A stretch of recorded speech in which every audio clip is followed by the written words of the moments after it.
A very warm good morning to all.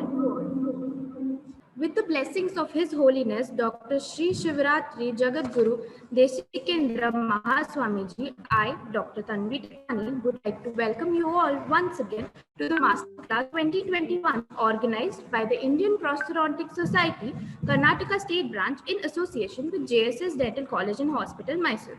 It delights me to welcome the higher officials of JSS Academy of Higher Education and Research, Dr. B. Suresh, Pro-Chancellor, Dr. Surinder Singh, Chancellor, and Dr. B. Manjunath, Registrar and Principal of JSS Academy of Higher Education and Research, who gave us all this online learning platform. I would also like to confer my greetings to the panelists from Indian Prosthodontic Society, Dr. Akshay Bhargava, President of Indian Prosthodontic Society, Dr. Rupesh PL, General Secretary of Indian Prosthodontic Society. Next, I would like to welcome the panel members from Indian Prosthodontic Society, Karnataka State Branch, Dr. Sanat Kumar Shetty, President, and Dr. Sunil Dhare, Secretary of Indian Prosthodontic Society, Karnataka State Branch. Moving further, I feel privileged to welcome the guest of honor for today, Dr. Gopi Chandar. Gopi Chandar, sir, needs no introduction owing to his great contribution to the field of prosthodontics. Dr. Gopi Chandar is accomplished with numerous awards for his publications, best presentations, and best teacher awards. He is a recipient of many fellowships, diplomas of international organizations. He is trained in advanced prosthodontics from the University of Osaka, Japan, and CAD-CAM Innovations from Germany. Dr. Gopi Chandra is not only the editor-in-chief in Journal of Indian Prosthodontic Society, but also the vice president for the Indian Society of Prosthodontics, Periodontics, and Restorative Dentistry. A very warm welcome to you, sir. Last but not the least, I would like to welcome the faculty members of the Department of Prosthodontics, Crown and Bridge from JSS Dental College and Hospital, and Dr. Anil Kumar sir, because of whose guidance, constant guidance, and enormous contribution to this masterclass would not have happened. Yesterday, as we embarked on this journey of learning, we cruised through the day one of masterclass with elaborate lectures on topics like diagnosis and treatment planning, incomplete denture, cast partial denture, fixed partial denture. We also learned about phase, bow records, mounting, balanced occlusion with explanatory video lectures. Next on the schedule, we aim to shed light on the clinically important topics like impressions in FPD, implants, tooth preparation, isolation, provisionalization in FPD.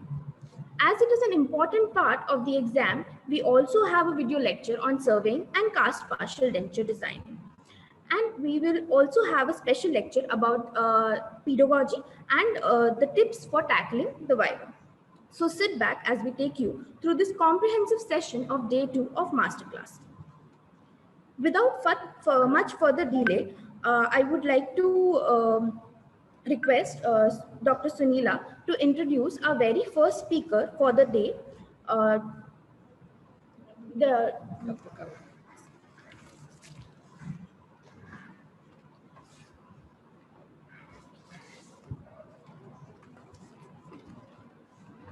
Thank you, Dr. Tanvi. Good morning, one and all. With the blessings of His Holiness, myself, Dr. Sunila Sangappa, Reader, Department of Prosthodontics, JSS Dental College Hospital, would be privileged to welcome the speaker for today's session, Dr. Gauri Anehosor. She has completed the undergraduate and postgraduate education from STM Dental College, Dharwad, currently working as a professor in Department of Prosthodontics and being in charge of the Department of Geriatric Dentistry in her parent college. She is actively involved in imparting valuable knowledge throughout her 18 years of teaching experience. As a researcher, she has 9 published articles in reputed journals to her name and several ongoing research projects, and is the reviewer for Journal of Indian Prosthodontic Society and Gerodontology. Thank you, Dr. Gauri, for accepting this invitation, and over to you for the session. Very good morning to all of you. I'm Dr. Gauri here, professor from Department of Prosthodontics, SDM College of Dental Sciences. Firstly, I would like to thank the organizers from JSS Mysore and also Indian Prosthodontic Society Karnataka State Branch for giving me an opportunity to be a part of this masterclass. I have not got any information. I wanted to invite you. So, my dear students, today I'll be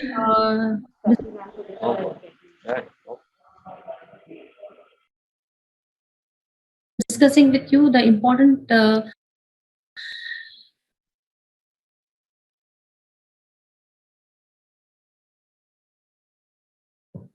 some important tips, and also from the exam point of view that you need to know about impression techniques in FPD and in implant prosthodontics.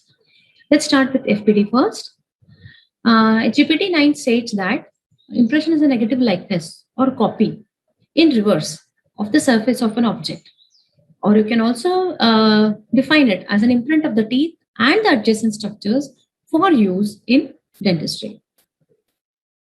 History says that it started way back in 1756 with Mr. Philip, or I would say he used softened wax. And then slowly we started having impression trays, which were included. Then we had plaster of Paris, which was actually used in making impression. Then impression compound and which entered dentistry during World War II. Then we had synthetic rubber-based impression materials, which was introduced to dentistry in 1955 by Pearson. The ideal requirements of an impression, as stated by Schillenberg, it should be an exact duplication of the prepared tooth. Enough uncut tooth surface should be recorded beyond the preparation. The dentist, as well as the patient, should be able to locate and configure the finished line that you have prepared. The accurate reproduction is also essential for articulation and also for contouring of the restoration. Of course, the impression has to be free of any air bubbles or voids so that you are able to see the finished lines and the occlusal surfaces of the teeth. The most important thing is use of trays. So you know that we use either custom trays or we are using stock trays. The advantages of using a custom tray is they are more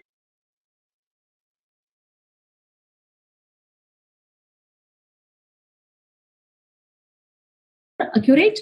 You require lesser impression material, and also you should know that when you are trying to remove the impression from the mouth, there are some stresses that are induced into that. So when you are trying to remove, the amount of stress in the material is reduced. Therefore, the distortion of the impression after keeping it for a while, it is very much reduced. So you are going to have a better accurate impression. A uniform thickness of the tray has to be around 2 mm. The wax spacer has to be of double layered modeling wax thickness, which I will tell you shortly. Then we are having on the other side stock trays. These are available readily. No need to waste your time. You have it ready. You have perforations are there for mechanical retention, but still you need to have a coat of adhesive to be coated on the tray before you use any elastomeric impression material. I will be just discussing a few of these techniques which we're using in impression making in FPD. Some of them are not used, but they are important from your exam point of view. Okay? Right. So first is the copper tube technique or the resin coping technique. So a copper tube was available. You have to mold it, crimp it, and cut it and configure it according to the gingival, as you're seeing here, according to the gingiva. You have to make a mark here. Okay, either with a pencil or make a hole so as to say that this is the copper, this is the orientation of the copper tube, normally done on the buccal side. So you are filling this material with impression compound, softened impression compound in hot water, and you are going to place this or force the material onto the prepared tooth, and then you're going to have a pickup impression, as you are able to see here. Then there was one more modification that was done using resin. So what they did was, the same copper tube material, the same copper band was placed along the around the tooth. A hole was made here on the surface. Okay, so only a part of this, that is a occlusal part of this, was filled with impression material, and a hole was made, and there were multiple holes made in the tube also. So then light body impression material was forced through this hole here, and impressions were made. Next, you are having monophase or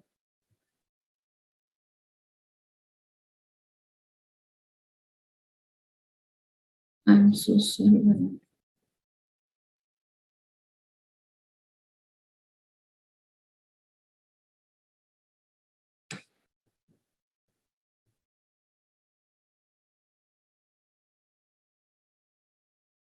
Okay, here you are able to see that we are using monophase material, that is a single viscosity material, and you're using stock tray.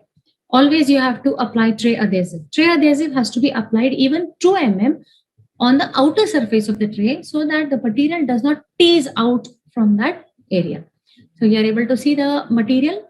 Then you are having monophase. What is the advantage of monophase? Advantage of monophase, it is a single mix. You are able to have a nice mix here, and you are able to get a smooth single consistency, and you're placing it onto the tray, and you're making the impression.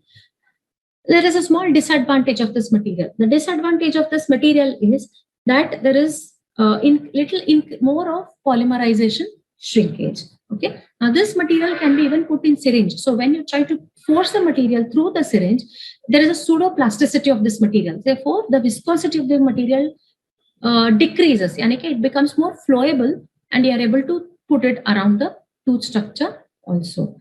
And then you are ready to make an impression, and you're able to see that less mess.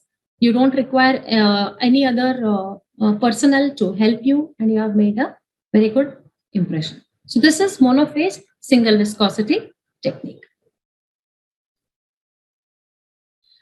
Now we are going to see multiple mix single impression technique, where we are using a custom tray. So what you are seeing in custom tray, here you are seeing that there is a custom tray that has been fabricated. Now, how do you fabricate a custom tray? You have to take 2 layers of modeling wax.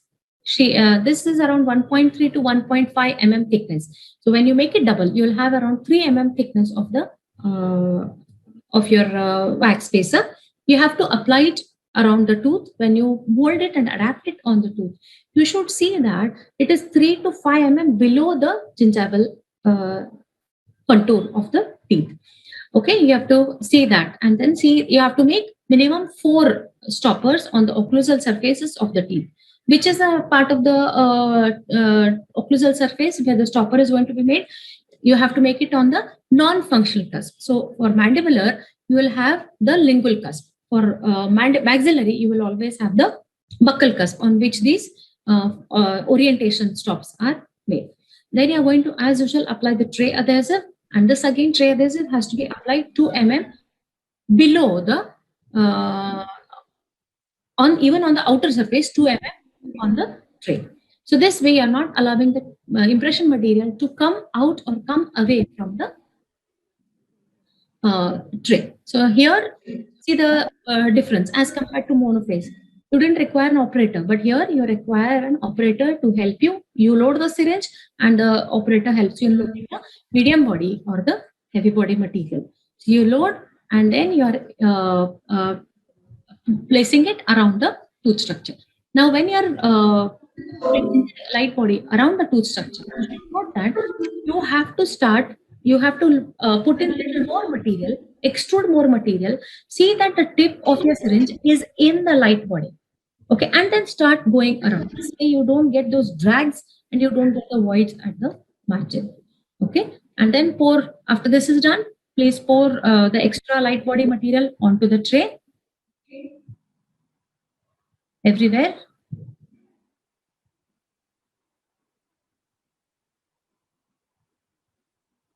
And you set it onto the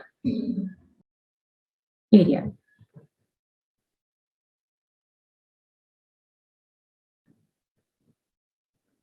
Okay, you see removing it. Now, what is a disadvantage you may face here is that this heavy body or the light medium body that you're using, because of the viscosity, it may push the light body away. You can see with the respect to the premolar that a thin layer of putty through the light body is visible.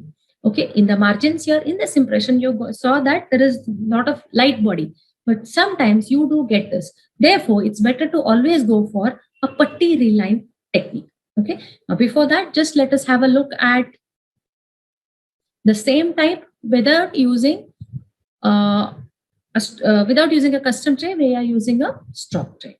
Same thing. Please do not forget to apply tray adhesive. Don't think that the perforations will take care of that, the retentiveness. No, those areas, I mean, you need to have a good impression. So you need, in order to have a good impression, which does not relapse back, when you try to remove the impression from the mouth, there is some amount of stress that is already incorporated during the setting of it. There is pressure which is there. So it gets released when you remove the impression from the patient's mouth. So therefore, you have to apply proper tray adhesive even onto the stock tray. Now you are loading your syringe and your putty is being mixed. Putty mixing either with hand or wearing non-powdered gloves. The advantages of this technique, no need to make a custom tray. Okay, but it's better to always have a custom tray with uniform thickness of the impression material. See here, you can see that the syringe is moving in the material. It is not moving ahead of the material. It is in the material. Okay. Now you load. Yes. And now you are making this impression. You are putting any other extra material. Okay.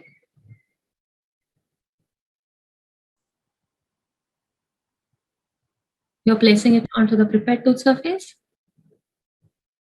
Applying equal amount of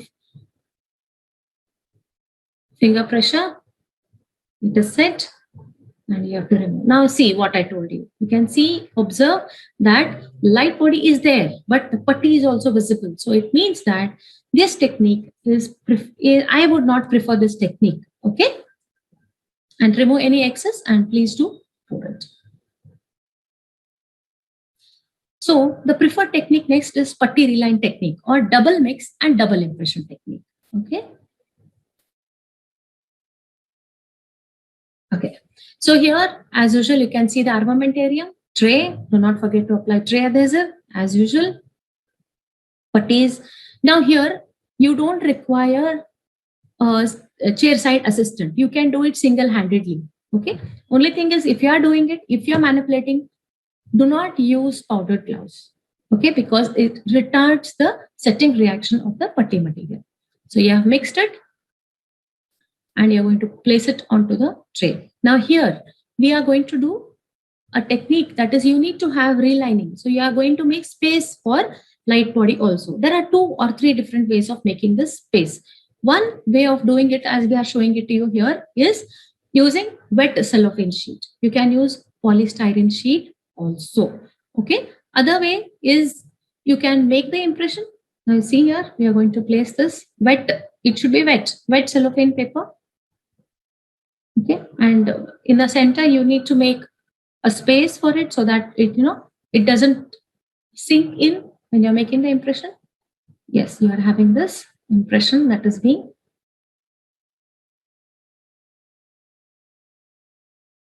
right. So you see that the cellophane sheet is making a space, uniform space for the light body material. So now remove this. Okay, and you're going to put light body in the syringe and you're going to make an impression. There is another technique which people do follow is cutting out this material. Instead of using a cellophane sheet, they cut out the excess material, okay, around the teeth using a BP blade. But this way, you're not having uniform space for the light body material, number 1. Okay. And okay, now one more thing is before you place the light body in the patient's mouth and make impression, you have to cut the excess, okay, and take the tray and place it again in the patient's mouth and check whether you are able to seat the tray without any problem, any undercuts. It's getting locked. You're not able to seat it. All these areas have to be counter checked before you start with the light body. So cut those areas. See that you are able to easily seat your impression. So your light body is ready. Load it. You can use elastomer syringes also. Even these are quite handy. Okay, load the extra material on the glass plate or the glass slab onto the tray.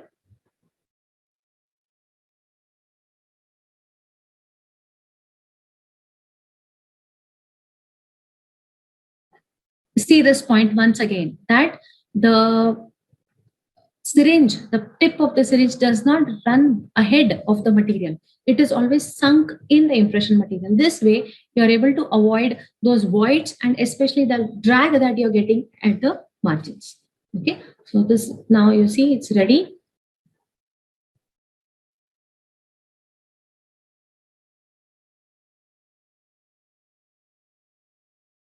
This is how you are able to complete your impression.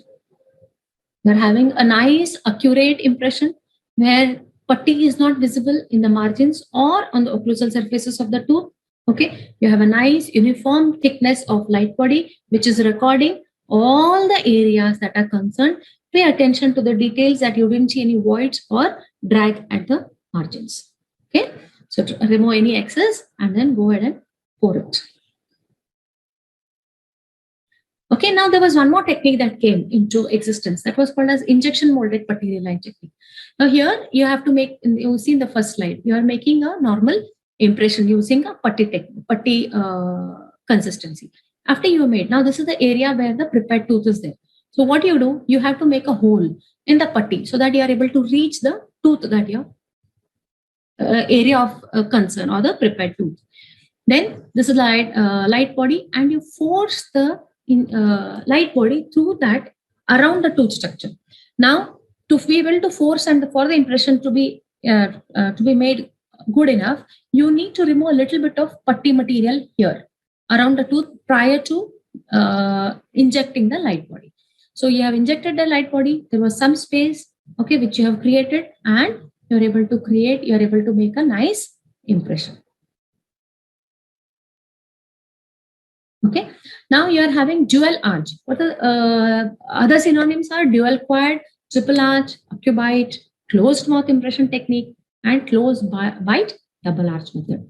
So here in this technique, in dual impression technique, what does it capture? It captures the prepared tooth, the opposite arch, and the occlusion in maximum intercuspation all at the same time. There are two types. Either you can have a monophase, that is a single mix, okay, or you can have a double mix. Now here, so what you are seeing here is different types of trays available. So you have sectional trays, only anterior part. You are seeing this here. So you see this is a thin layer of material through, so that it's very thin, so that when the patient bites, it just gets squeezed into, doesn't have a very large thickness. It will not influence your maximum intercuspation. And also you have for full arch also. How do you do? You have to, how do you do this technique? You have to place the tray in the patient's mouth, okay, and check whether, it's fitting everywhere, everything is fine. Then same, around the tooth concerned, light body goes on the tray, your medium body or your heavy body goes and place that into the patient's mouth, and you're able to have a nice impression. At that same time, you have to also see, if you are recording the right side, then ask the patient to bite, okay, in centric. You have to train the patient repeatedly before doing this.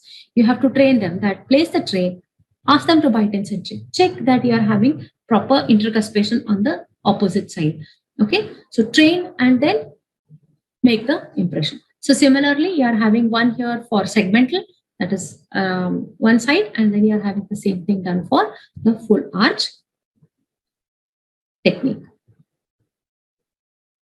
Now here you are seeing segmental. What your segmental means? What? See here you have made you have customized your tray.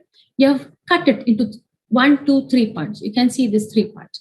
Now you are cutting the impression, the tray into 3 parts.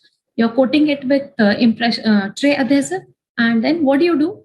You are coating this area, each of them with a tray adhesive, load with light body section by section. So I'm going to start with the right side. I will place the material on the right side, light body, and ask the patient to bite. You are making the impression on this, not bite. You are asking the patient to open the mouth and you are placing the tray and recording the right side. You do not remove it from the patient's mouth. Then you go to the left side. Same thing, load it with light body, make impression. These two impressions stay put. Then you take the middle section, light body, and you place. So all three sections are getting recorded separately. Okay. So does it mean that you will remove it separately? No, you will not remove it separately. What you are going to do? You are going to place 1, 2, 3 impressions, and you are going to make one single pickup impression, so that all three sections of them, they come together and you are having one single impression.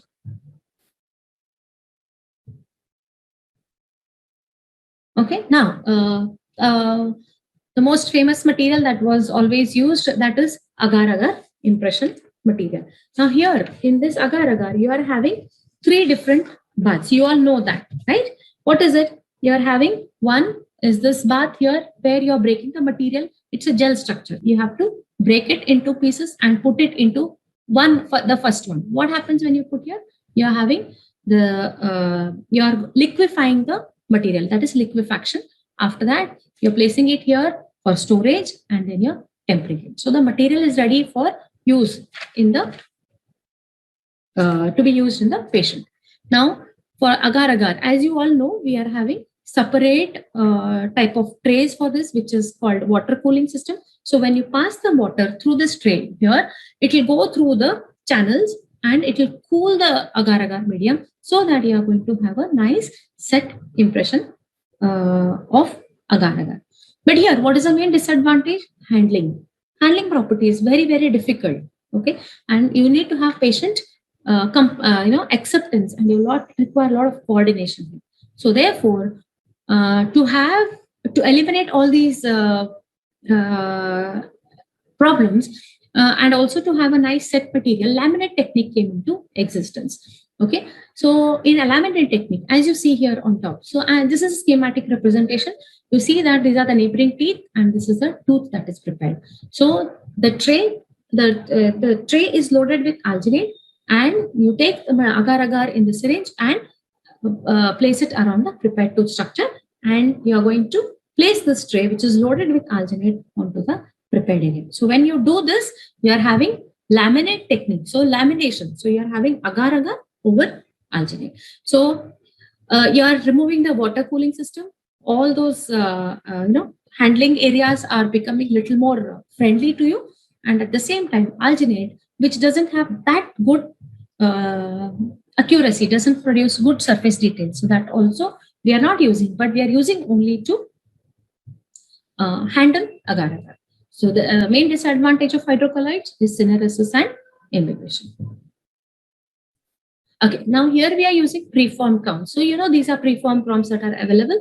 Cut it, say that you are able to fit it properly for the tooth, margins, everything, etc. Say that it is slightly larger in size. Load this with light body and place it onto the tooth, and then make a putty impression over it. So we can use preform crowns also to make a impression. Now, the most in thing nowadays is the intraoral scanner. So advantage of intraoral scanner, you are done with the prep, you just scan it and it goes to the lab immediately. And maybe in hardly 5-10 minutes, you are done. So what all you are trying to rule out?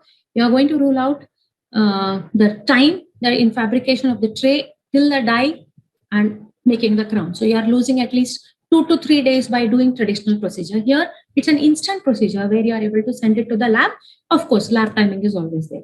Then next advantage that you are having, there is all these polymerization shrinkage, casting shrinkage, investment material, there is a shrinkage, and there is some expansion that is taking place, which may be uniform, non-uniform, okay, including your impression materials, your dye stone, wax, inlay wax, investment material, casting shrinkage, and then your cutting, all those are eliminated by using the intraoral scanner. So how does it do? It just goes around the tooth. You are able to capture, as you are able to see on the screen, and then you are having a nice impression which is mimicking the oral structures, and you are able to make a fabricator fantastic crown.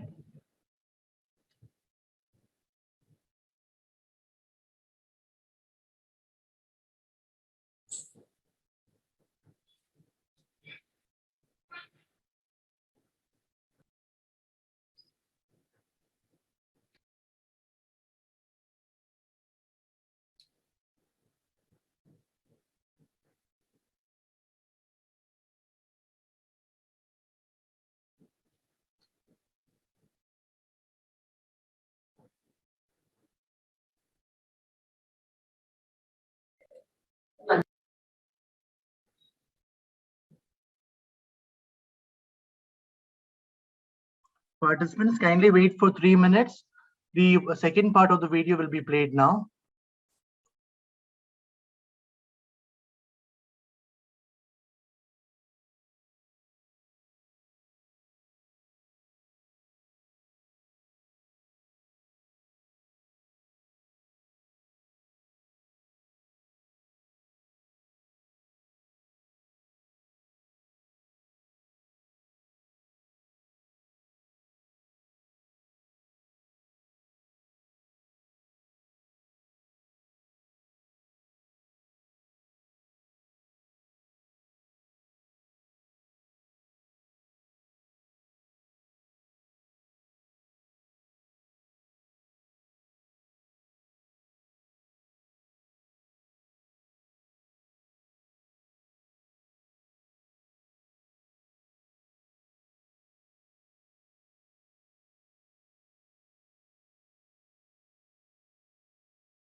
Yeah. Now I'll be continuing with the second part of the presentation or discussion with you people with respect to implant impressions. Okay. Now,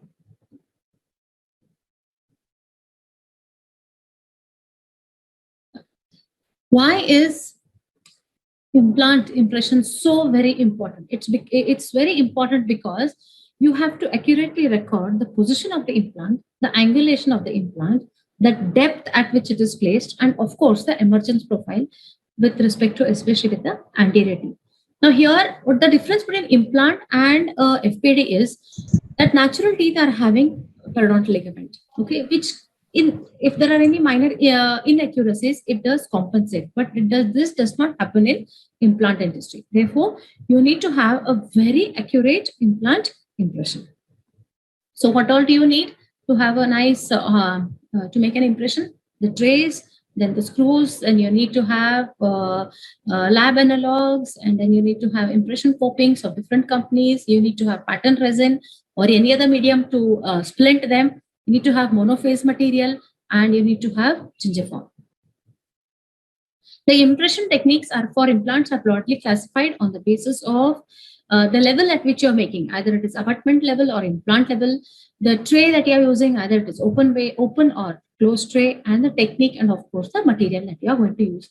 So this is the way we would expect you to write your answer, or when you are asked classify impression techniques in implant, so you will have to be able to tell it in this format. Okay. Now, for ease of discussion between us, I'm going to just divide it into implant level impressions and abutment level impressions. In implant level, we'll have open tray and closed tray, and in abutment level impressions, we'll have direct technique or indirect technique.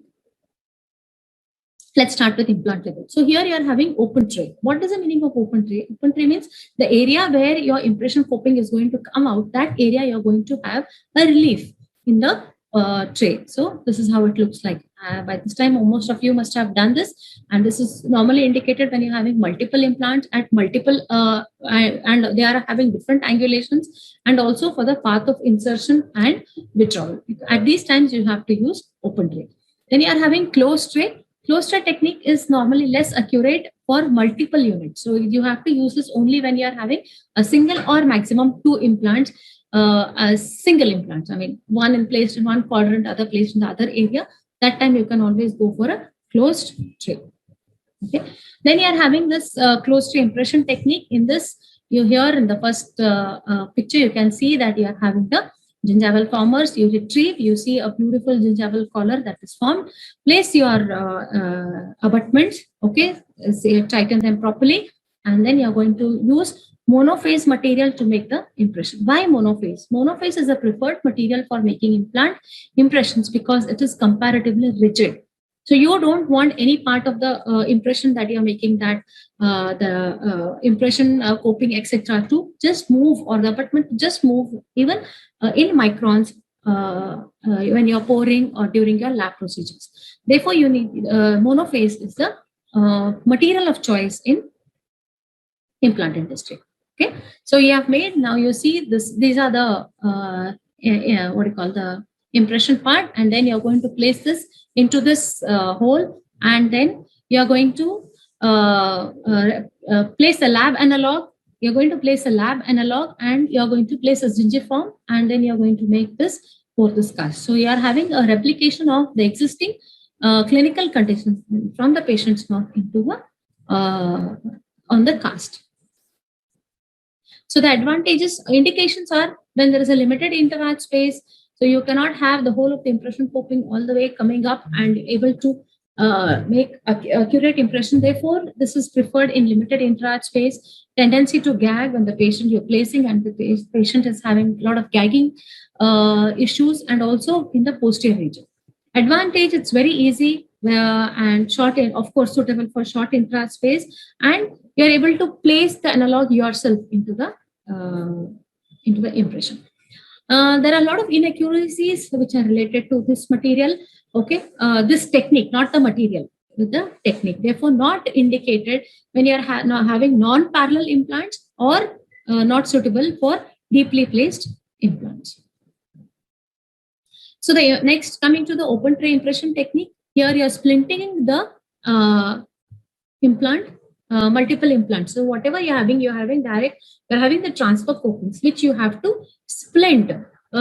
This splinting is done so that you are able to stabilize the copings against the rotation, that is during fixture or abutment analog fastening, and also it helps you in controlling the relationship between the implant in a rigid fashion. Splinting technique was, you also, many studies were there, especially published, and there's one I would like to just quote here, that is International Journal of Oral and Maxillofacial Implants, where splinting technique was significantly found to be more accurate than unsplinted techniques. So many other articles that are there where they always say that splinting is better than a non-splinting impression, especially in edentulous patients, and also when you are having multiple implants you're going to place. So here, there is a patient here with 3 implants. So here, what you are supposed to do, splint them. You all know that we always floss them and we apply pattern resin. And after putting pattern resin, you have to again slice it in the at 1 and 2. You have to slice, and again you have to place pattern resin. Why is this done? This is done to compensate for the polymerization shrinkage of pattern resin. This polymerization shrinkage of pattern resin is around 0.36 to 0.37%, which is the least among most of the other materials that we are using. But still, to have a passive fit, you need to cut this at these various levels, rejoin it using pattern resin, and you're going to use monophase material and impressions are made.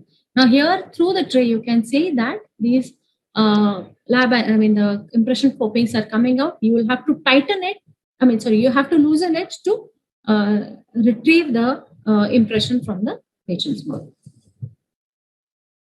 Now here, yeah. Okay, I think this should be fine. So there was a study which was conducted in Korea, where he's conducted 5 implant impression techniques, that is splinting different materials to splint. One is pattern resin, and the second technique he used was impression plaster, which was done for primary impression, and polyether. Autopolymerizing resin is also used. That is our normal self-cure or cold cure acrylic. But you should remember that pattern resin is having 0.37 to 0.38% of shrinkage as compared to cold cure. Cold cure acrylic is having 7% of shrinkage. Okay, 21% is the actual polymerization shrinkage, but then we are converting it to powder and liquid. When you convert the material to powder and liquid, you have 7% of shrinkage. Okay, but still that is quite high. Therefore, pattern resin is the most preferred material. Then you are also having bite registration paste, which also can be used for splinting the impression copings. Same again, where you are seeing two impressions, 2 implants are there, and you are placing 2 impression copings. So wherever you are placing impression coping, more than 2 and different, and if they are beside each other, it's better to do splinting, so that you are able to build the proximal area properly, and you don't have the and the spacing between the two. Therefore, you need to have a good splinting, and you have made a tray, and then light body is injected around this, and monophase or heavy body is injected into the syringe, into the tray, and you are making a good impression. Same, you are seeing that the two impression posts have come out of the tray, and then unscrew them so that you are able to remove the impression. Okay, and then you are able to see a nice impression. Place the lab analogs, place your material, and then you are having a cast with nice impression.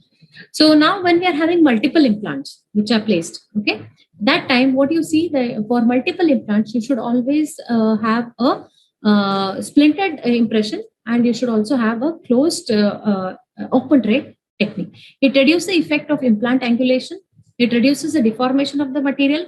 It also removes the concern for replacing the coping back into its respective space of the impression. The disadvantages are rotational moment of the impression coping when securing the implant analog may occur. Okay, blind attachment of the implant analog to the coping may result sometimes in a misfit of the, it can lead to misfit of the components. Now here, next we are coming to abutment level impression. It's very simple, just exactly like the way you're making impressions for FPD. Custom made abutments are there, and also you also have abutments from the lab.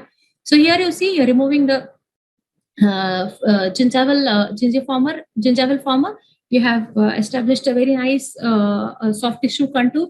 You're placing your abutment. Okay. Now remember that all the abutments have a notch. This notch has to be always placing the buccal side. So you know how it gets oriented into the in the patient's mouth when you're making impression, and also on the cast when you're retrieved it. Okay. So this is how you have made your lab analog, and this is how you have got your final cast. Okay, then we are having indirect, that is indirect technique of abutment level impression. We are having this. Okay, this is just what you call, consider this as the patient's mouth. You are having this abutment which is coming out. What you are placing here is the plastic coping, and then you are making the impression. So you pick up. Okay, so when you pick up, this will be seen here in the impression, and into this goes your lab analog.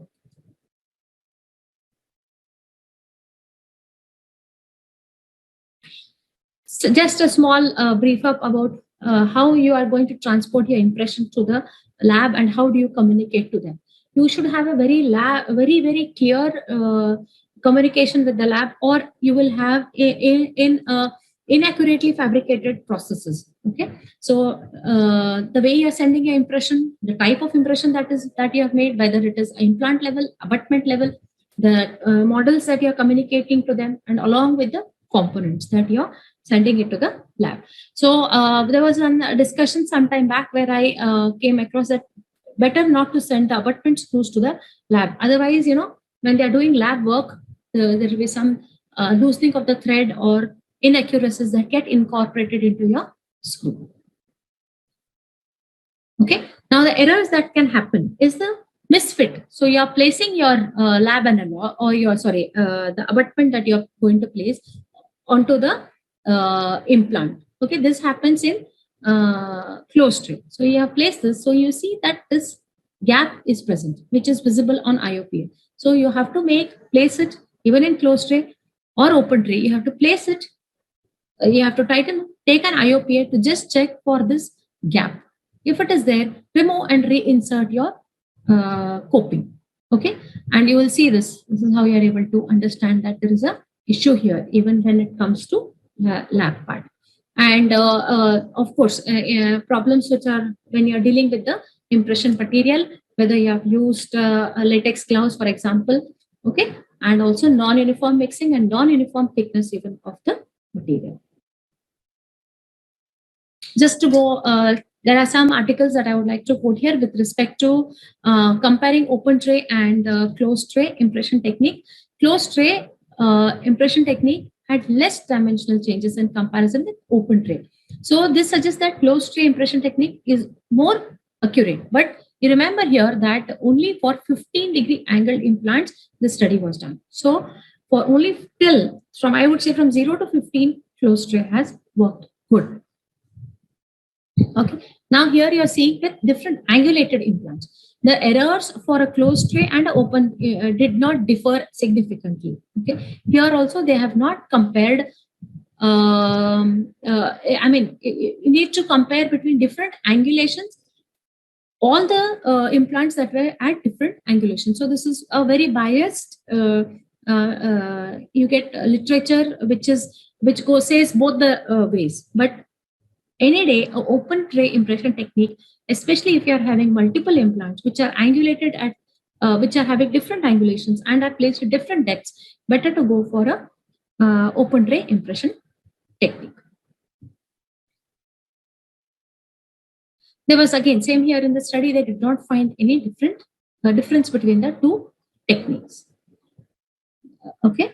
Then accuracy of implant impression. So here you see that 10 of 11 reported no difference between the two materials that were used. Okay, here two materials were used. Okay, and splinting and non-splinting technique was used. So they also found that when you are placing the implant straight, you get better. You get more accurate impressions.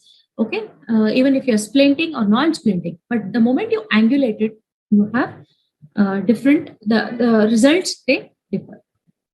Now, to come out of all these issues where you are having different depths, you are having different angulations, you are having where multiple implants are placed. So then came the intraoral scanner that evolved. Okay, so these intraoral scanners, how do you make an impression? So each company, implant company, gives you intraoral scan body. These are different scan bodies. See, these scan bodies are having different geometries, but you will always see that there is a bevel. Okay, this bevel again tells you about the orientation, which should always be on the buccal aspect. So these are different geometries that are available, and also third-party scan bodies are also available. Normally, we see that PEEK material used to take these scan bodies. So this scan body is placed over the implant. Okay, you see here, and then you are seeing this notch is being placed on one side. So this notch helps you in accurately recording the impression. So there are many studies done on scan bodies where you are telling about the geometry of whether the geometry of the scan body affects the impression, whether the the depth of the implant that is placed, and also there are studies which says that when you are having a full arch impatient, you have to make an intraoral scanning of a full arch, say a completely edentulous maxilla or a mandible. Intraoral scanner does not give you an accurate, I would say, scanning of, especially when it is a full arch. So that is the time when you have to go back and do your traditional splinting and traditional impression making. So normally intraoral scanners are preferred for a single implant or maybe multiple implants at different places, or maybe 2 or 3. A small segment is good enough to use. Intraoral scanner is good enough to be used for impression making.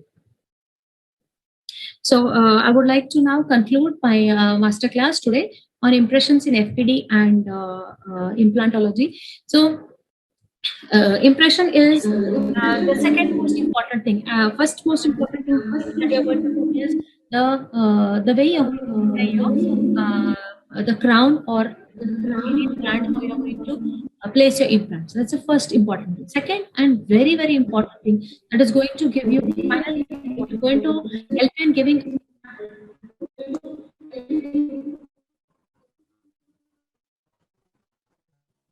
a very good final finish or final product.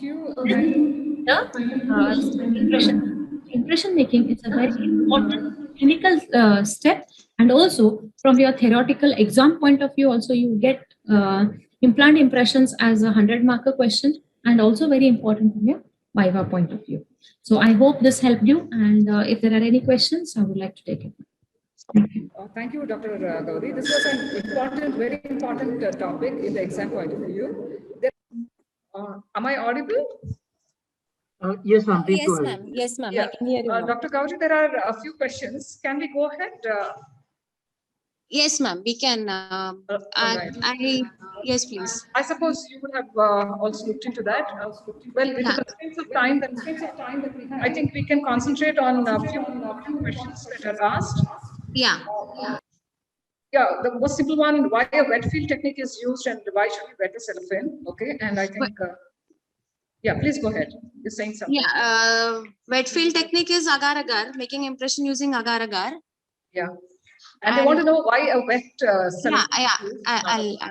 That is agar-agar. So to cool agar-agar, so you need to have, there is nothing like polymerization there.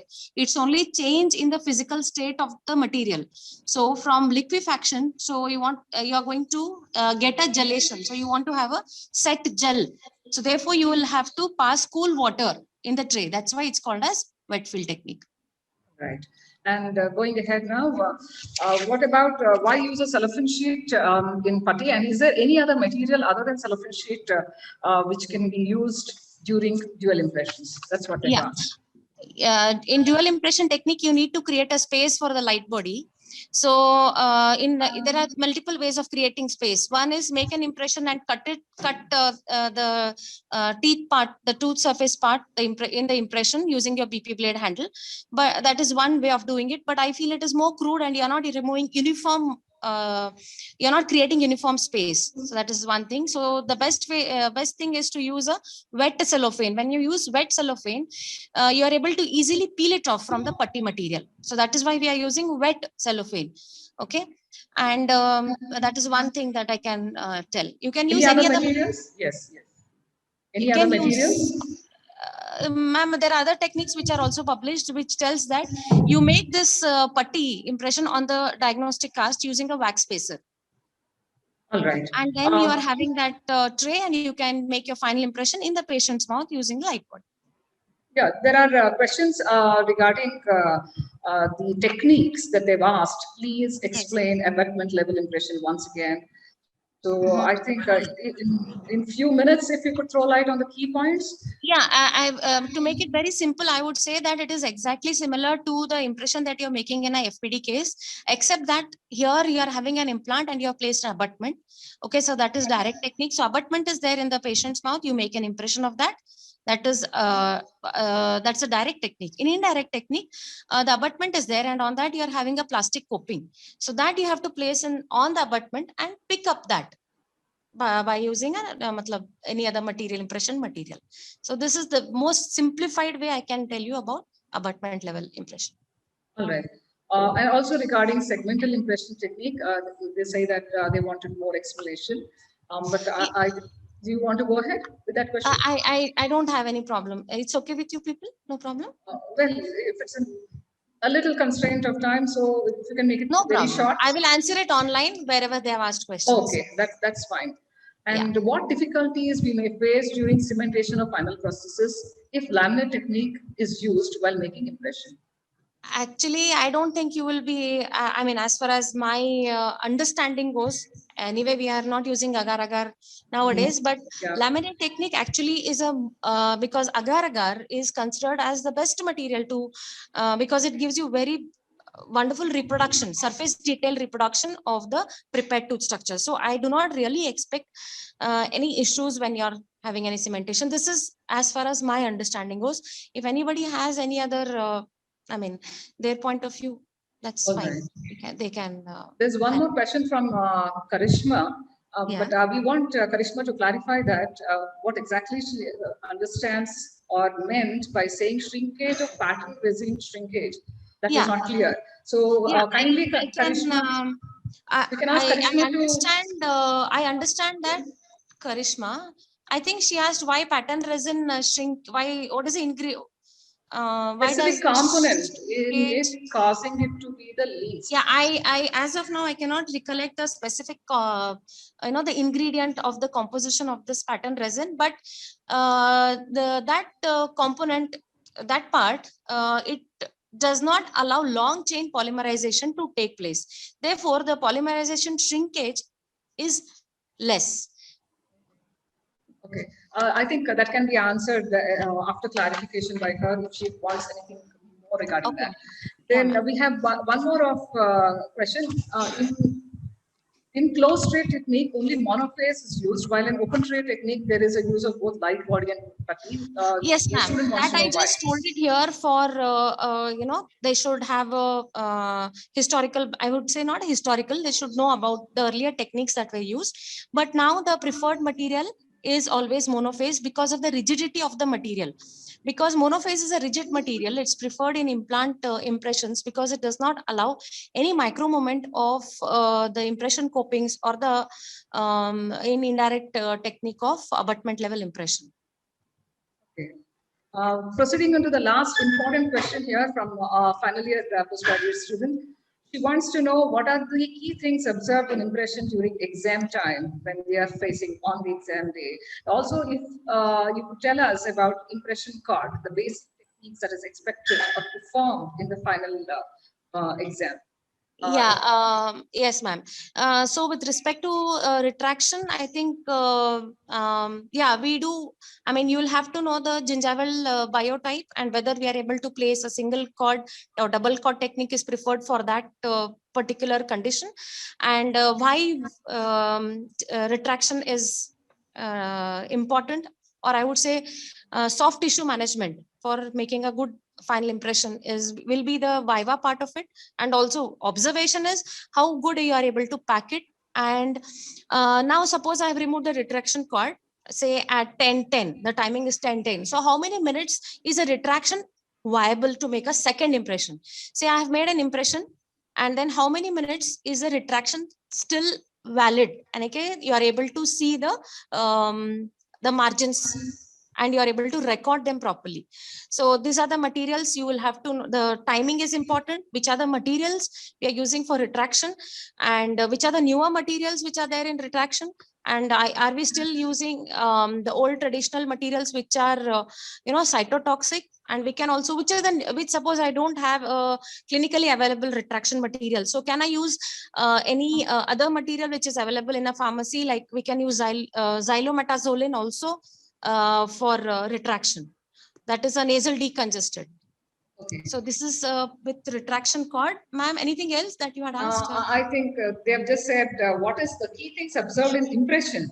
Impression. So, okay. Yeah, I think we try to notate this last question only. Yeah, in impression, what do we see, ma'am? We see like whether you have made a custom tray or you have tried to go for a stock tray. So always preferred is custom tray. What is the amount of spacer that you have given? That is a double layer. Why you have given that?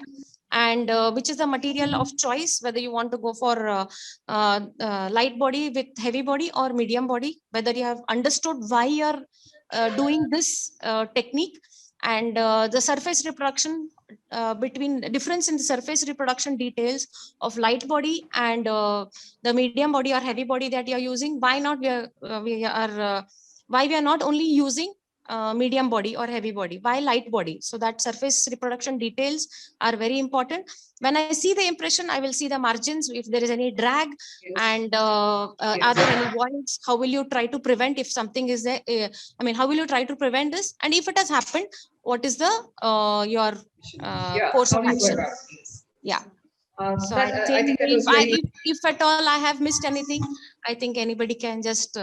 This is a topic which is quite exhaustive, and if we have constraints of time, and I suppose we have tried to attend to the questions, important questions that are asked. Yes, I believe this was something very refreshing for them in the limited time that we had. Yes. Thank you so much, Dr. Gauri. Thank you so much, ma'am.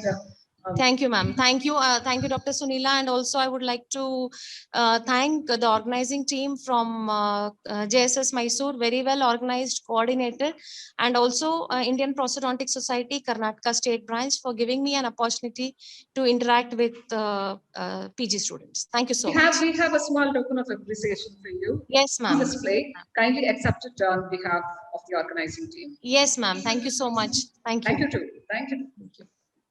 We end the session. Thank you, Gauri ma'am, for that elaborate session. For our next topic, answers most of the questions of the exam going for postgraduates regarding the pedagogy and how to excel in their viva.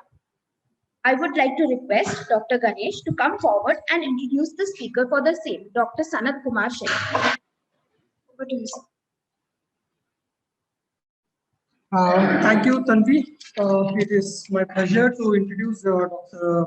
Sanat Kumar Shetty. He is presently heading the department at Yennappa Dental College. He completed his BDS and MDS from KB Shetty Dental College, Bangalore, and he has been awarded PhD on the research in the field of occlusion from Yennappa Dental College in 2017. He has many national and international publications. He was the editor-in-chief of Journal of Interdisciplinary Dentistry, was the editor of Journal of Indian Prosthodontic Society and Journal of Interdisciplinary Dentistry. He is part of the editorial board of many national and 2 international journals, has been the executive council member of Indian Prosthodontic Society for 4 years, and is presently the executive council member of Indian Dental Association, Karnataka State Branch. Thank you, Dr. Sanat Kumar Shetty, for accepting our invitation. Over to Dr.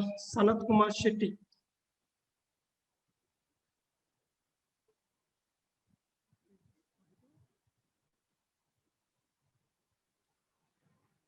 Can you hear me, sir? Am I audible? Yes, sir. Yeah, thank you so much. Good morning. Thank you so much, Dr. Ganesh. Thank you. At the outset, I would like to thank the JSS Academy of Higher Education and Research for giving me this opportunity to be in front of the screen to interact with the postgraduates regarding a topic which is not a topic which you would find in any books or any journals or even in Google. So I also thank Dr. Anil for giving me this opportunity. I will go ahead and share the screen. I bring warm regards from Yennappa University at Mangalore. I'm heading the Department of Prosthodontics at the Yennappa Dental College. So the topic, as was just told, is surviving Viva Voce like a boss. Now, when this topic was given to me, I actually accepted it, and I was not sure how to go about doing the presentation and how to go about telling the postgraduates as to how to appear for Viva Voce. I Googled these terms and all that, and I could hardly find anything even in the literature and in Google. So this presentation, I don't know whether it is, hopefully it is useful to the postgraduates. It is exclusively from my experience that I am going to let you know, experience as a student, as a postgraduate student, and experience as a teacher and examiner for the past 25 years. Now, what's the, I hope I'm audible. Am I audible? Please somebody respond.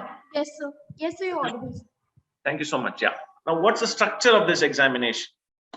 Viva Voce. So it is a 100 marks part, of which Viva Voce carries 80 marks. And what happens is all examiners will conduct Viva Voce conjointly on your comprehensive analytical approach, expression, interpretation of data, and communication skills. Now, it includes all components of your course contents, that is MDS Prosthodontics. It could include presentation and discussion on your dissertation. It could include your discussion on your library dissertation, seminars, cases treated also as part of your Viva Voce. Now, the part 2 is pedagogy that carries 20 marks. Now, this topic for pedagogy could be given at the start of the clinical examination by the examiners, because there is no set hard and fast rule for this. Different institutions follow their own method of allotting the topics. So it can be given by the examiners at the beginning of the exam, could be given well in advance by your internal examiners or the head of the department or the guide, or some departments allow the postgraduate student himself or herself to select the topic of their interest at the start of the clinical exam, or even sometimes well in advance, so that they can prepare for it.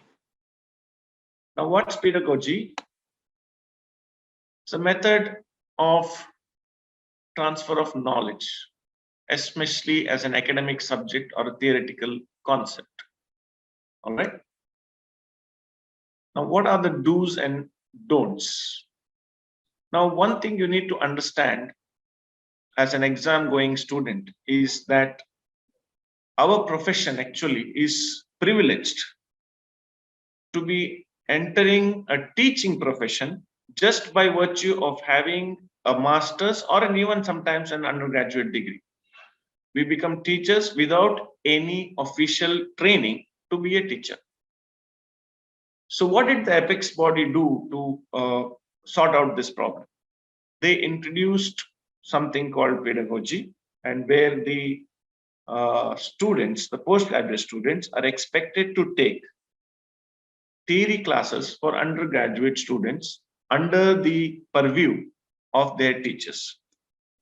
And in the final exam, this ability of the postgraduate student is also assessed by the examiners. So that's the reason this component of examination called pedagogy or pedagogy, however you want to pronounce it. Now, it's a micro teaching session. We all know it's only 8 to 10 minutes. Do not select large topics. What happens everywhere I go for examination, I see that for 8 minutes, a student would usually take a topic which is as large as maxillary major connectors, which is an entire class of 1 hour, or objectives of impression making, which could be sometimes a class for 2 hours, then Pontics or something like that. So my observation is that since it is just 8 minutes and 2 minutes for maybe discussion, we need to take real sub topics. That is, for example, an antero-posterior palatal strap or a sanitary Pontic itself, physical factors of retention, or an embrasure class. So you take a small topic which you can discuss in detail in that short period of time. Don't take large topics. Note now that it's a class and not your regular presentation. Whoever is sitting in front of you, most of the times it would be your 4 examiners. They would be representing students of your class, and you are the teachers. And what are they assessing? They're not assessing your knowledge. They are assessing your teaching skills. Understand that they're assessing your teaching skills. So you need to show how good a teacher you are, and it's not just a presentation what you do usually on the podium when you present your seminars or a journal club or journal review. So it is not a class, it is not a presentation. You have to understand that. So what are the common mistakes in a pedagogy? No interaction with the students. Even if they are your examiners, I would suggest that you interact with them. You have eye contact with them. Actually, no presentation is valid if you do not have eye contact with the audience. So you should have eye contact with them when you're presenting or when you're taking the class. You should interact with your examiners just like how you interact with the student. Did you understand? Or do you have any doubts? Shall I move on to the next slide? Something like that. So that is interaction with the students. And of course, you need to prepare your slides well. It is not just putting some matters and there are some 10 lines in one slide. The font is too small, not selecting the ideal font. So we don't have to pay for our PPT slides, thankfully. So even if it is 30 slides for the same topic or 100 slides for the same topic, it doesn't cost you. So there is no point in slugging so many words and lines in one slide. So make sure that your slides are very descriptive, briefly descriptive, and you go on adding more and more slides to make sure that it works well for you and the students. Then the presentation, your class has to be focused on the topic. One important thing is the speed with which you speak. You should never be fast. If you're taking a class, if you're fast, then nobody is going to follow you. It would be like a express train. That should not happen.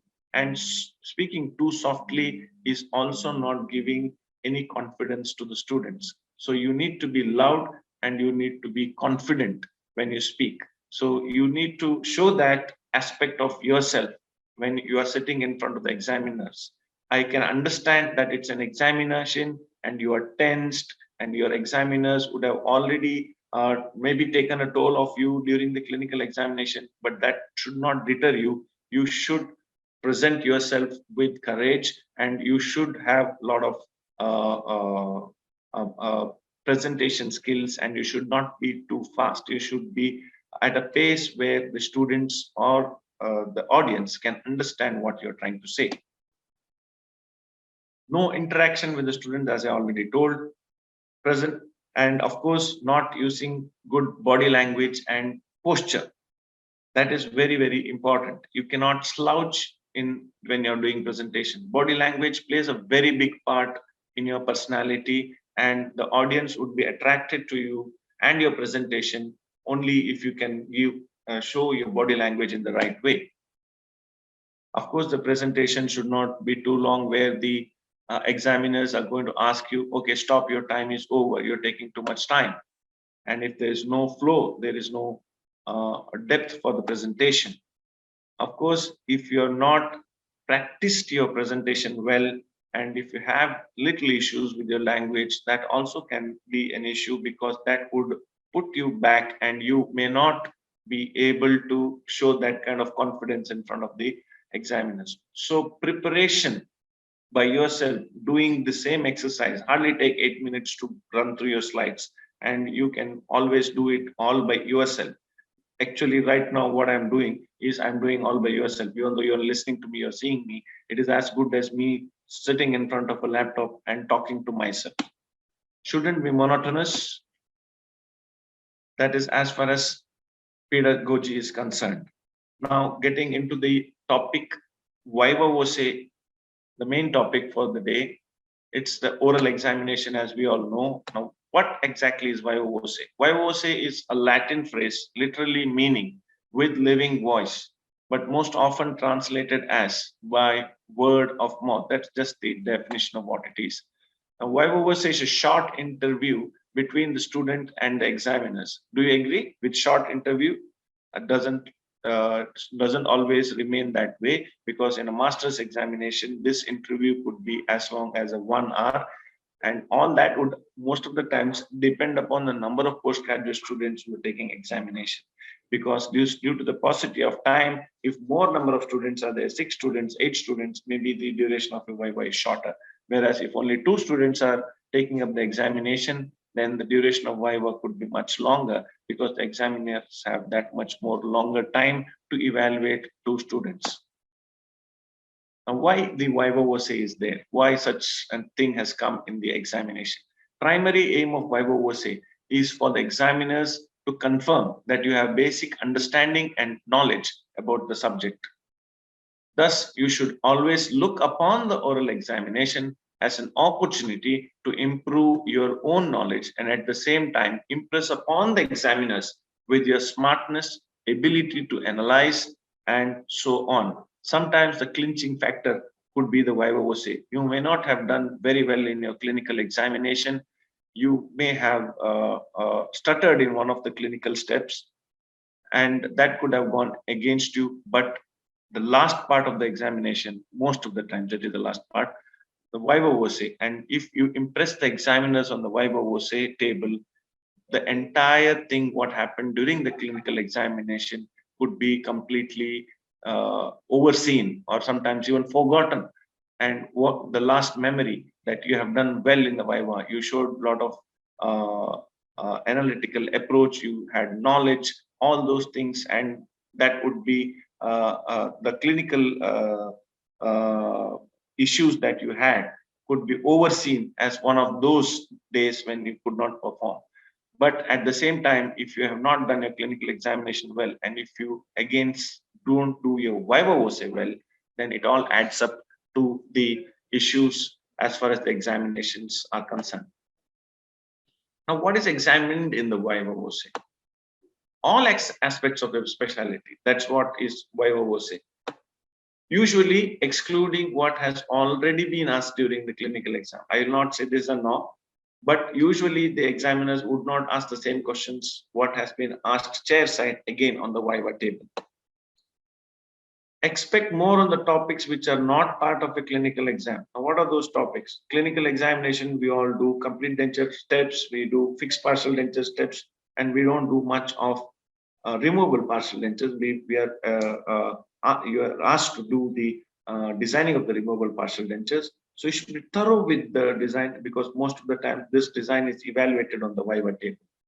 And of course, those topics which are not part of the clinical scenario, that is the maxillofacial prosthesis, the implantology, occlusion, aesthetics, smile designing. So all these temporomandibular dysfunction, all these things which were not part would most of the times come as questions on the Viva desk, because the complete denture and the fixed partial denture aspects would be already assessed as a chair side questions.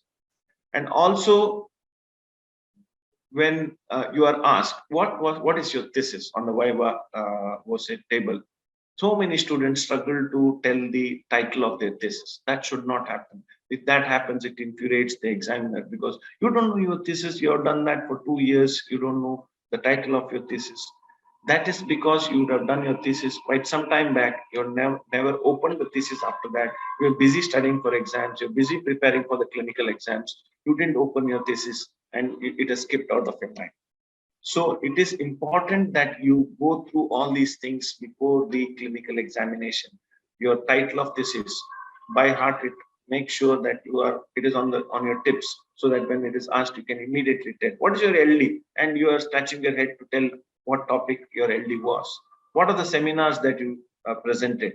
That also you should know, because these are sometimes the questions the examiners would ask if so many other important questions go unanswered from your side, because they would now want to show emphasis on what you have done work in the last 2-3 years, and they would want to ask questions on that. So during that time, if you are not able to tell the titles of these things, then it would be even more difficult for them to assess you. Now, what to expect? Expect all examiners to be tough but helpful. They are there to evaluate you and not to ask what you don't know. So don't always think that they are there to check what you don't know. We are not there to check what you don't know. We are there to check what you know. All examiners are cordial. Does preparations of theory exams suffice for successful Viva Voce? A big no. If you think that you have studied well for a theory examination and it is enough, no, it is not enough. It is not enough. You need to prepare for Viva Voce as well. Now, how is it different for preparation between Viva Voce and a written test? Now, in Viva Voce, the student's communication skill is tested. In written examination, the student may write something related to the question and he may get marks for that. You would have always experienced this. कुछ तो लिखो यार, mark 1-2 mark तो मिल जाएगा. That happens. And as examiners also, if you've written something, we would want to give at least 1 or 2 marks. Spontaneity plays a key role in Viva Voce. In written exams, candidates have time to think, rethink, frame an answer and pen it down. Whereas in Viva Voce, there is no time. Question is asked, immediately you're supposed to answer. You don't get time to really think like how it is on an examination desk where you're taking down theory exams. It cannot be, they give me questions I don't know, I give them answers they don't know. If that happens on the theory exams, it could still fetch you some marks, but on the Viva table, it wouldn't. In the Viva Voce, the teacher asked me a question I don't know, I gave answer, teacher don't know. Isa barabar, this doesn't work. The students should have the presence of mind to answer the questions in the Viva Voce, whereas in the written test, written mode of examination tests only the memory power. Okay, your communication skill, your spontaneity is not tested. It tests your memory power. Oral test is more important to know about the person's attitude and behavior. Written test helps in assessing the writing skill of a student. Now, Viva Voce, there is no chance of going back to the questions which you didn't answer or answered wrongly. You cannot tell your examiner, sir, now I remember the answer that you asked me a question 5 minutes back. Can I answer that now? That usually doesn't happen. Whereas when you write a theory examination, that can always happen. You always want to attempt those questions which you are well prepared and which you want to answer first, and then get back onto the questions which you and you will have time to think and answer those questions. For a written examination, candidate can go through previous set of question papers or good study material to get well versed with the examination pattern and common questions that were being asked, which can range from very short to very long essays. So you have a set pattern, you know what to this thing, especially in the MDS examination, there cannot be any bouncers as far as theory examination questions are concerned, because most of the time there's a routine set of question papers which do the rounds of all examination, little that side, little this side. But there's not going to be any question which is like, okay, this question I'm not able to answer at all, or I don't know anything about this question. That wouldn't happen. So the toppers, I should learn every topic from this book, whereas the backbenchers, this question was asked 2014, but not in 2000, so it could come this year. Yes, this can happen in most of the examinations, theory examinations. Whereas for Viva, you need to develop an in-depth knowledge of the subject, as there's no pattern or a set of common questions. Every examiner could ask any different question and any small aspect of the prosthodontics, any nook and corner of prosthodontics, they can ask you. And you are supposed to know, because you are doing masters. And when you master a subject, you should know everything about that subject.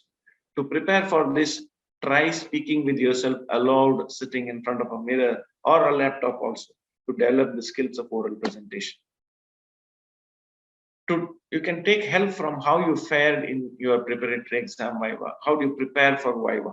So if you are not fared very well in every institution would have a preparatory exam, or what they call mock exam. I'm not very favoring the word mock. It's called preparatory exam. So this preparatory exam, if you have not done well in Viva, so you know that that is where you're lacking. So you can always prepare yourself better for the Viva VOCE examination. Assess your performance in that exam. Look for lacunae in your performance. Try and improve on the same. Identify the difficult areas and work on them. If required, request your staff to repeat your Viva after some days, so that you can again reassess whether you have improved or not. So this is left to you. If you want to do your Viva well, you can take these things into considerations. Don't get worn down by the clinical examination. This can always happen because prosto clinical examination is extremely, extremely tiring. We have all gone through this. So we all know, even as examiners, we know that it's extremely tiring. And most of the times we see the postgraduates completely worn down by these clinical examinations. So that should not deter you from looking fresh and showing eagerness when you come to the Viva table. Don't look ragged and tired, because that would give a very bad sense to the examiners. Try and touch upon all the topics when you're reading. Show positivity, even if your clinical examination didn't go as expected. I told you before, if your clinical examination did not go as expected, because this can always happen. You have done very well in the past 2 to 2.5 years, and on the day of examination, something has gone wrong. Patient was uncooperative. You're not able to perform to your best. So it can always result in the exam not going well. That's why the internal examiners are always there. The examination is not always conducted only by external examiners, because of this very fact, for the internal examiners to know that this candidate had a bad day on the examination table. Otherwise, this candidate was always good. So many a times, the last impression can be the best impression. We have always heard that first impression is the best impression. Whereas in this case, because the marks, final marks is always decided and awarded at the end. And you should know that Viva VOCE most of the times in most of the examinations is at the fag end. So do not neglect this part of the examination. You should, if you do well in this part of the examination, and again I repeat, even if your clinical examinations and your chairside Viva had not gone on well, still take hope from the fact that if you do your Viva VOCE well, you could still pull through this examination with flying colors. So this is true most of the times. What happens is, after the theory exam, you just stop reading the books. Please do not do that, because usually, especially for prosthodontic examination, because we need to do a lot of patient preparation, there's always a week to 10 days gap between the theory exam and the practical examination or the clinical examination. So it is 10 days of not touching books could always leave you with very, very skeptical answers. Those answers would not be like a learned answers. So don't do that. Every day, at least try and put in 1 hour's reading or brushing upon what you would know during this 1 week to 10 days gap between the theory exam and the clinical exam, so that you are still having the confidence to answer well. Now, what are 10 golden rules or success sutras for a good Viva Voce examination? So first thing is know your examiners. This is something which exclusively from my side I'm saying, because if you know your examiners and if you know who and what he is interested in, what are his fields of extra interest in prosthodontics, then you would know what his questioning could be.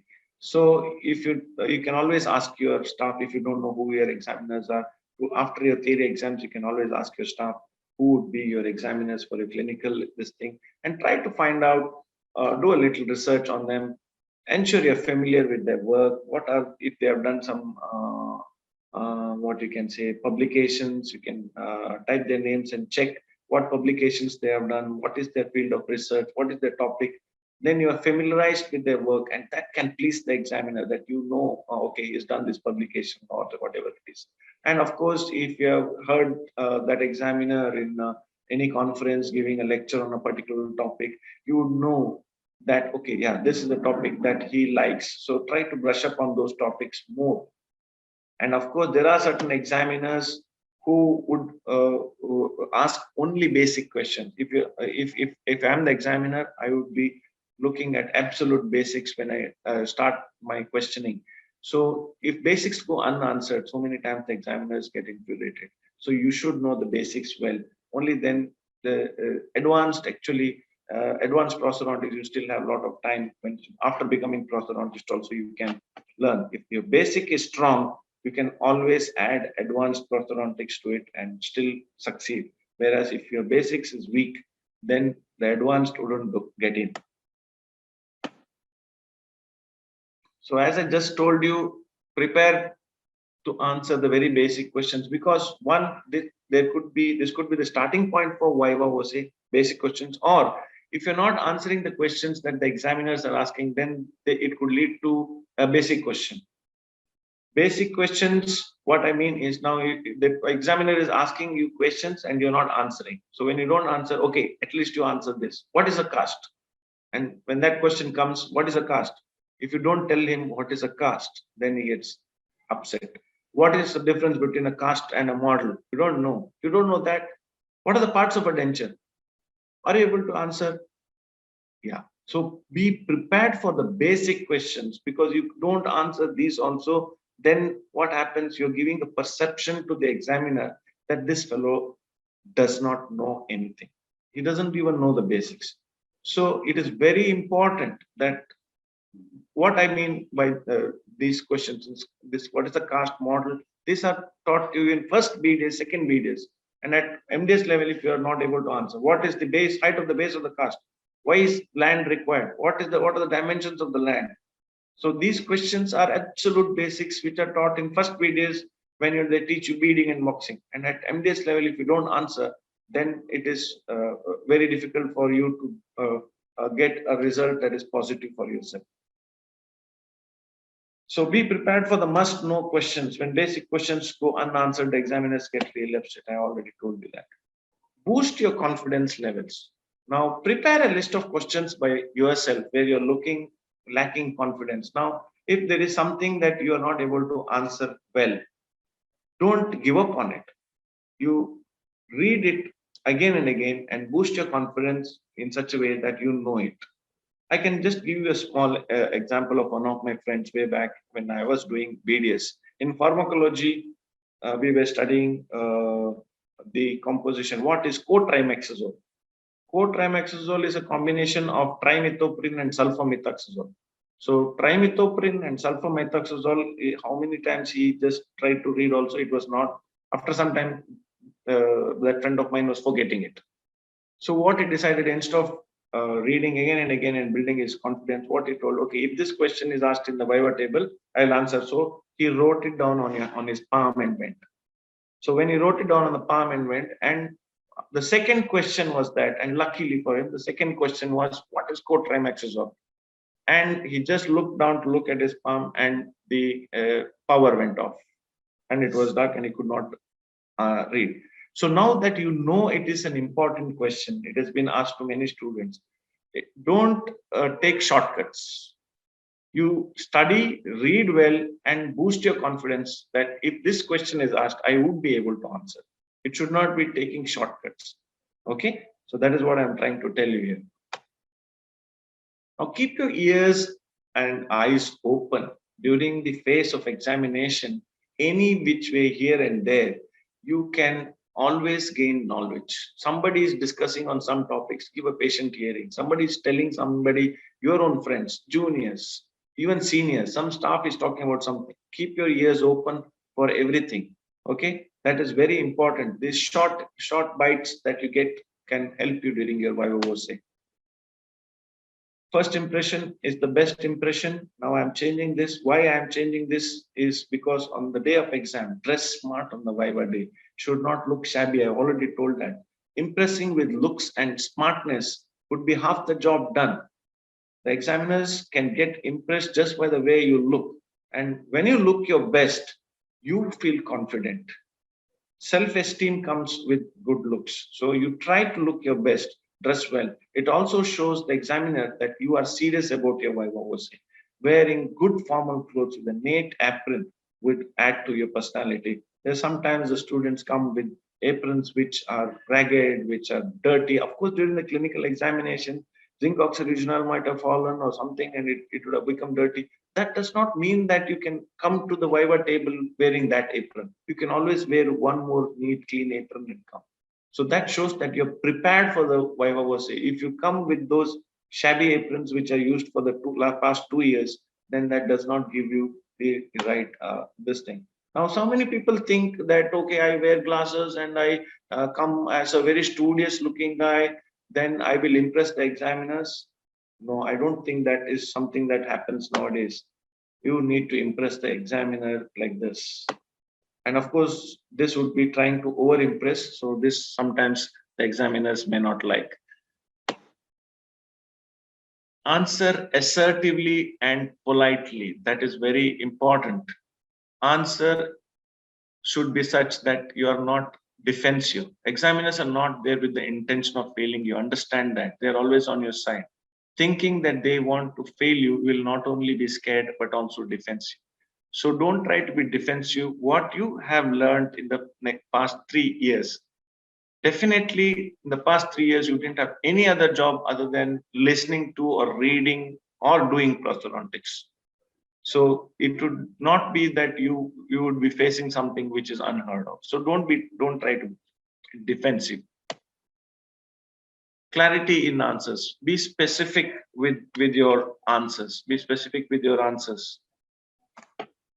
Don't answer questions with single word like yes or no, but justify your comments with examples. Now, some question is asked and you say yes, and just leave it at that. If you leave it at that, then the examiner might ask you another question. Now, if you know the answer, know more about it, you don't say yes. You say yes and continue with what you have to say about that topic. So when you're continuing with what you have to say about that topic, then that topic, what you know, could lead to more questions. Why? Why not? So same questions can, and by answering more about the topic that you know, you are leading the examiner towards what you know without his knowledge. It's not that the examiner comes to know that you're leading him there, but definitely if some question is asked and you just give a one word answer and just sit quiet, then the examiner will ask another question, and that question you may not be able to answer. Okay, that is something which you need to know.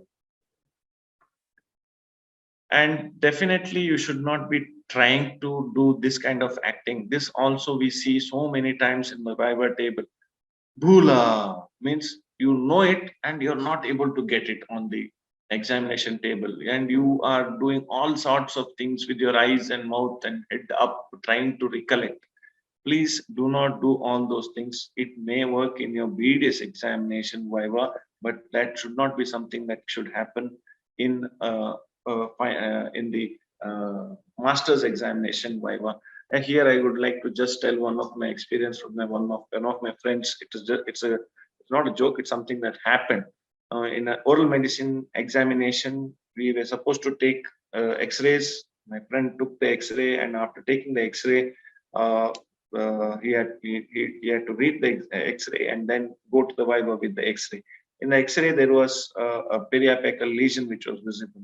So the examiner asked, "Okay, what is this?" He said, "Periapical abscess." What causes periapical abscess? And exactly that Johnny Liver's face my friend was doing, and he did look there, acting, trying to act as if something is there, and then he said microorganism.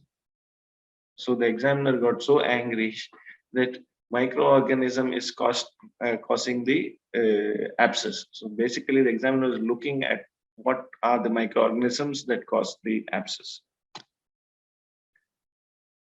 So many times when, especially a definition is asked, the answer comes, what is defined centric relation? It is defined as, and then it stops. So it is very important that you have practiced these definitions, because now what is an articulator? Define an articulator, define a phase book. These are standard questions. Actually, these are standard BDIS questions, and you should be able to immediately answer these questions, at least at the master's level. So you should not struggle to answer these questions, and this proper definitions you should know, not your own made up definitions.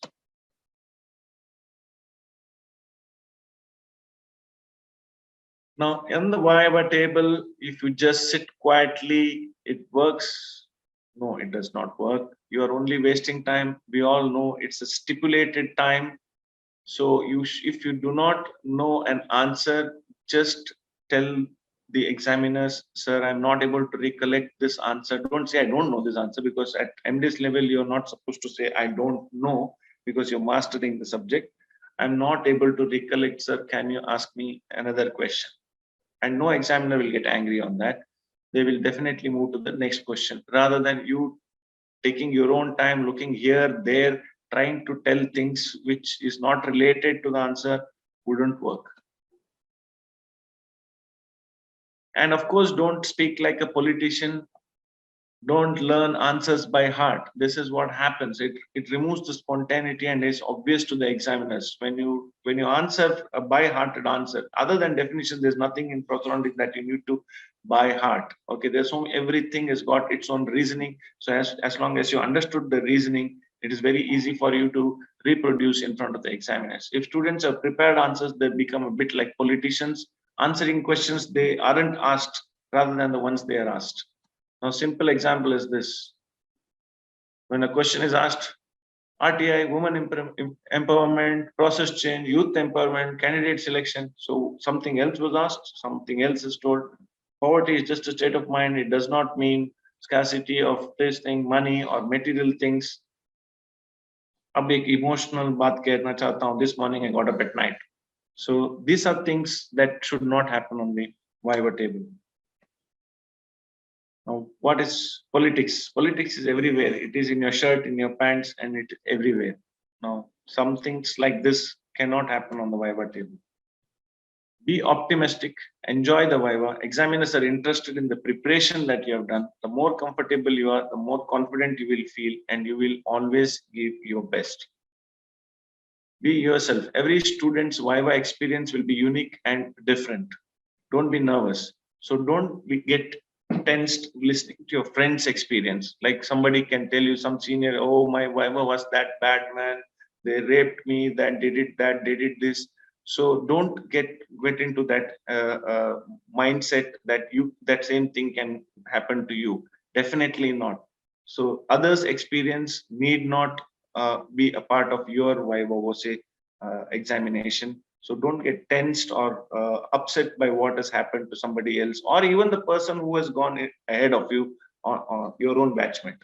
So don't get overly worried, tensed when you don't answer some questions. That would affect your future answers, because the examiners are also not expecting you to answer all questions. And remember that the examiners are also not expecting you to answer all questions. So if you do not, if some questions go unanswered, one or two, don't get upset, because when you get upset or nervous, it affects your answering for the future questions. So this you should never ask the person who is coming out of the Viva, because that can really tense you. Because in a master's exam, very often the questions don't get repeated. Very often the questions got repeated, so you don't have to ask the person who has come out, kya pucha, and he will tell that this happened, that happened. And sometimes, oh, he asked you, I don't know, and then you open the book and start reading that. All that might be welcome in BDIS exams, because in BDIS exam, most of the time there's a set questions, even for Viva Voce, and so many times the questions get repeated from student to student. Feel free to speak with your staff. This is something which the postgraduates should do. Make sure that you make the best use of your senior staff, even junior staff. They will remember what it was like preparing for their Viva. So they can give your experience and they can also guide you. It is also likely that they have acted as an examiner in Vivas within your own university and external. Usually the knowledge they have gained from this experience to help you prepare for a Viva. We discuss the key areas you will need advice to revise any background knowledge they think it would be beneficial for you to review. What are the common mistakes? First thing is, do not sit as you enter the Viva room. Wait for the examiners to offer you a seat. Don't defend yourself by saying that, especially in the clinical exam, my staff asked me to do this. This technique was taught to me by my staff. If any examiner is saying that, oh, what is this you have done? This is not the right way. Just keep mum. Don't tell that, no, sir, this was told to me by my staff. When you do that, you're putting your entire department, your staff, your well-wishers, your internal examiners against you. So don't do that. If something is there, which, because prosthodontics has got still so many concepts which is debatable, what your staff are thinking is right may not be thought right by the examiner, because the concepts are not what you can say singularly thought of as the right concept. There could be always a variable opinion on most aspects in prosthodontics. So there's nothing wrong in that. So do not tell that I have done this because my staff has asked me to. Take time to begin an answer. That's very important. As soon as the question is asked, you don't have to give the answer. So take time, think, and then go give the right answer. Remember to breathe and speak reasonably slowly. Again, I repeat, reasonably slowly is very important. Don't think that when you speak fast, they think that you know well. That does not happen. You speak nicely and clearly. That shows that you know the answer.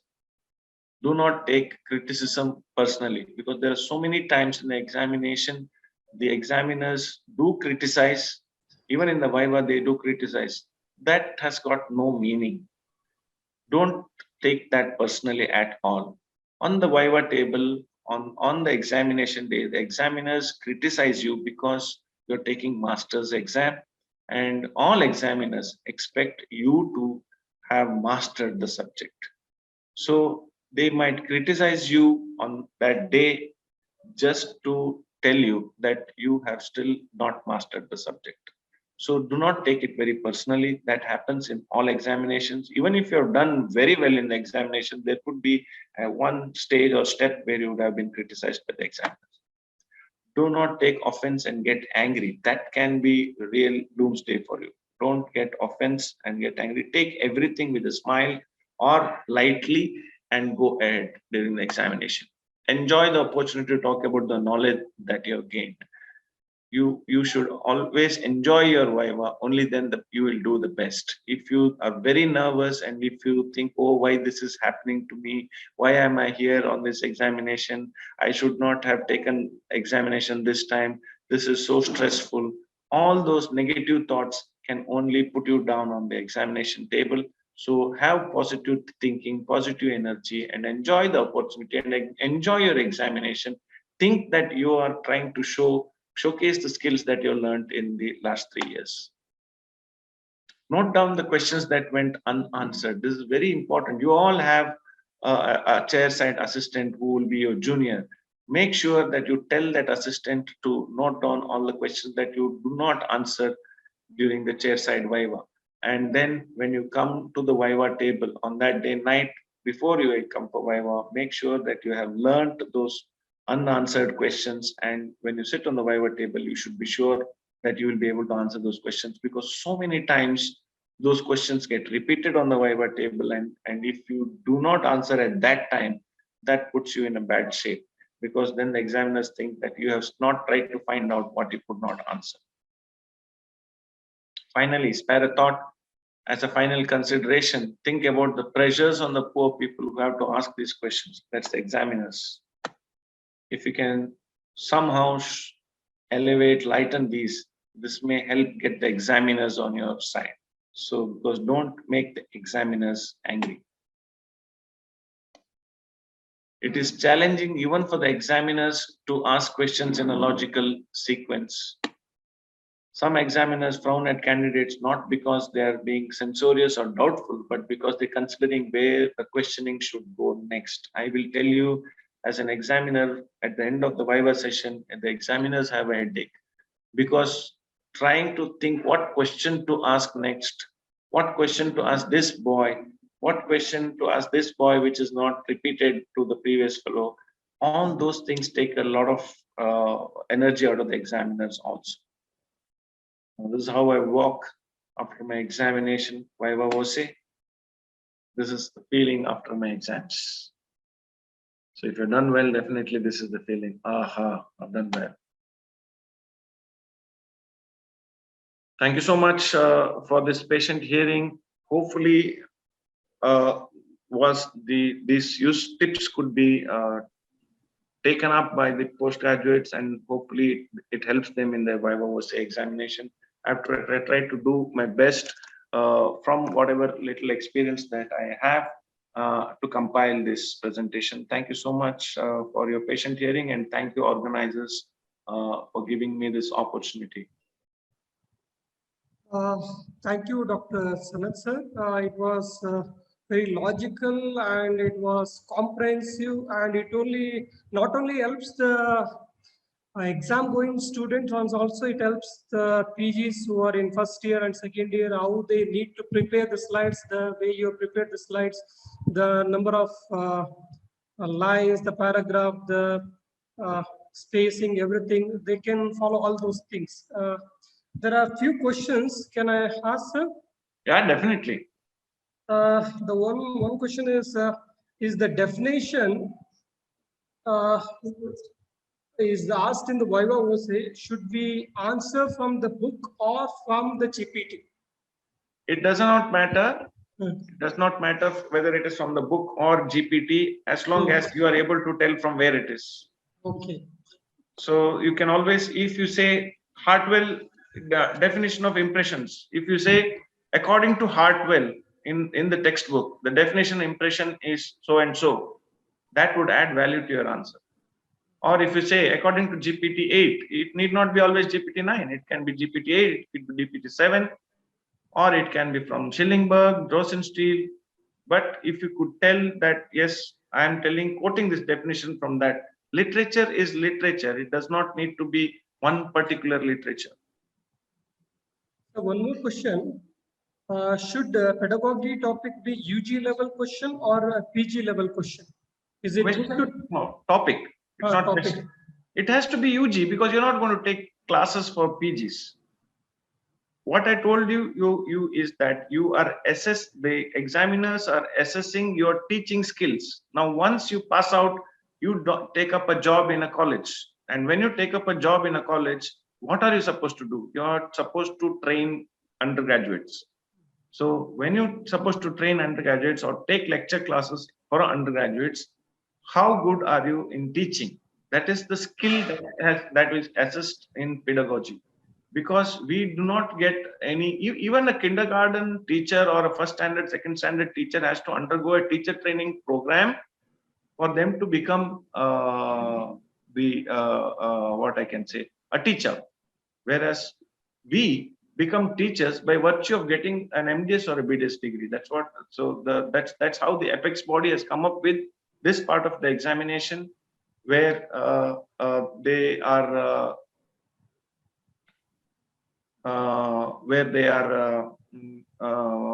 assessing our teaching skills. Sir, the continuation of the same question, is it good to take a complicated topics like long centric or some simple topic? Definitely, you should take simple topic. Why do you want to take long centric? That is definitely not going to be a topic for undergraduate students. So I have even mentioned what kind of topics you can take. You can take the simplest of the topics.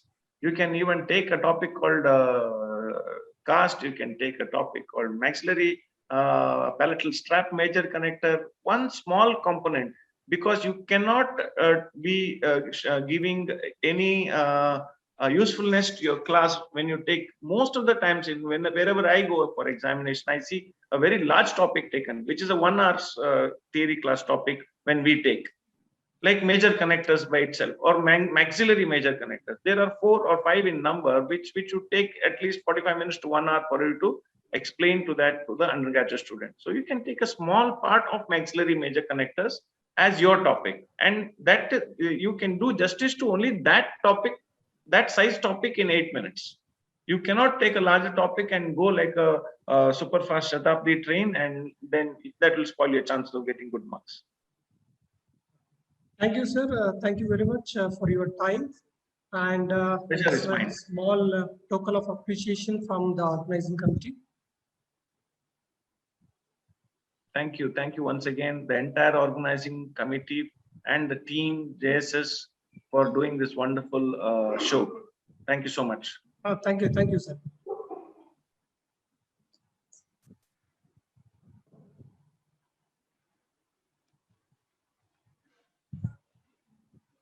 Thank you again, sir, for those success sutras to ace a Viva.